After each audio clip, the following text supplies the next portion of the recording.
નમસ્કાર દર્શક મિત્રો, હું છું ચૌહાણ હિરલ. તમે જોઈ રહ્યા છો લોકસામના ન્યૂઝ. તો જોઈએ આજના સમાચાર.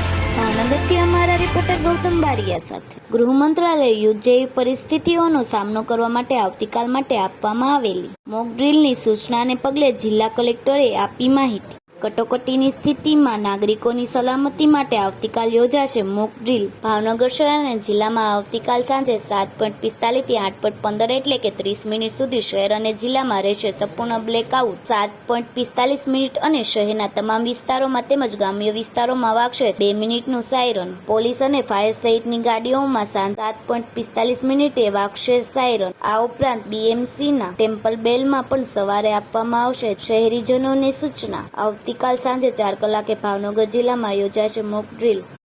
આમ આખા જિલ્લામાં લગભગ 50 જગ્યાએ સાયરન ગોઠવવામાં આવેલા છે સિવિલ ડિફેન્સ દ્વારા, પરંતુ અત્યારે આપણે એટલા વર્ષથી યુઝ કર્યા નથી, તો એટલા માટે મીન્સ કે ના વાપરવાના લીધે અમુક જગ્યા ખરાબ થઈ ગયા હશે કે અમુક જગ્યા પણ એને આપણે સુધારવાનું કાર્ય પણ કરવાનું છે, પરંતુ આ વૈકલ્પિક વ્યવસ્થા તરીકે આ વ્યવસ્થા કરી છે. અત્યારે કલેક્ટર કચેરી દ્વારા દરેક જગ્યાએ સાયરનની વ્યવસ્થા કરી સરકારી કચેરી છે, બધી જગ્યાએ મૂકવામાં આવી. 2010માં જલાવડી હશે, 10 લાખ રૂપિયા ખર્ચે મૂક્યા હતા. એક વખત સાયરન વાગ્યું પછી જરૂરત જ નહીં પડી ને.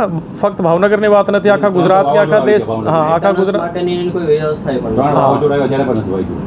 પણ વાવાઝોડામાં કે આ તો પર્ટિક્યુલર વસ્તુ સાયરનની જરૂરિયાત ત્યારે ઊભી થાય છે જ્યારે કોઈ ઇન્ટરનેશનલ ટાઈપનું કોઈ આ પ્રકારની વસ્તુ ઊભી થાય, અથવા તો કોઈ બ્લેકઆઉટ કરવાનું હોય કે આખા શહેરમાં કોઈ મેસેજ આપણે કરવાનો હોય, ત્યારે સાયરનની જરૂરિયાત ઊભી થાય. સવારે અમે લોકો વિચારતા હતા કે જે આપણે જો કચરો ભેગો કરવાવાળી જે ગાડી છે એમાં પણ આઈ થિંક પબ્લિક અનાઉન્સમેન્ટની વ્યવસ્થા છે, તો કોર્પોરેશનના કમિશનર સાહેબ અથવા ડેપ્ટી કમિશનર સાથે વાત કરીને એના મારફતે પણ લોકોને જાણ કરીશું કે ભાઈ 7:45 લાઇટ બંધ કરવાની છે. પરંતુ આ પ્રેસ કોન્ફરન્સ કરવાનો પણ ઉદ્દેશ્ય આ છે કે તમામ લોકોને ખબર પડી જાય કે ભાઈ આખા ગુજરાતના જે અમુક જિલ્લાઓ છે, જે 18 જિલ્લા સિલેક્ટ કર્યા છે સરકારે, ત્યાં આ પ્રકારની વ્યવસ્થા અડધી કલાક માટે થશે કાલે.